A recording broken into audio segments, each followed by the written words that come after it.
ফুরফুরি নগর গ্রামের মানুষ বেশ শান্তিতেই দিন কাটাচ্ছিল। কিন্তু হঠাৎ একদিন গ্রামটিতে অভিশপ্ত লুল্লু ভূতের প্রবেশ ঘটে। সেই থেকে শুরু হয় এক ভয়ঙ্কর আতঙ্ক। প্রতিদিন ঠিক রাত 1-2টায় লুল্লু ভূত গ্রামে আসত এবং একজনকে খুন করে গায়েব হয়ে যেত। পরদিন সকালে গ্রামবাসীরা যখন একটি করে লাশ পড়ে থাকতে দেখত, তারা অবাক হয়ে যেত। কেউই বুঝতে পারছিল না এই খুনের পেছনে কার হাত। দিন যত যাচ্ছিল, গ্রামবাসীদের মনে ভয় তত জেঁকে বসছিল। সেই গ্রামেই বাস করতেন এক অভিজ্ঞ তান্ত্রিক। যখন প্রতিদিন লাশ পড়ার ঘটনা থামছিলই না, তখন আতঙ্কিত গ্রামবাসীরা দল বেঁধে তান্ত্রিকের কাছে গিয়ে হাজির হল। তারা আকুতি জানিয়ে বলল, বাবা, আমাদের বাঁচান। প্রতিদিন একটি করে লাশ পাওয়া যাচ্ছে, আমরা বড় ভয় আছি। তান্ত্রিক গম্ভীর হয়ে বললেন, তোরা এখন যা, আমি বিষয়টা দেখছি।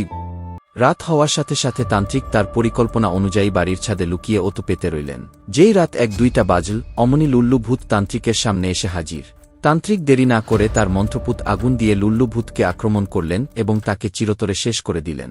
লুল্লু ভূতের বিনাশ হওয়ার পর ফুরফুরি নগরের মানুষ আবার তাদের হারানো সুখ ফিরে পেল। তারা আবার আনন্দ আর শান্তিতে বসবাস করতে শুরু করল।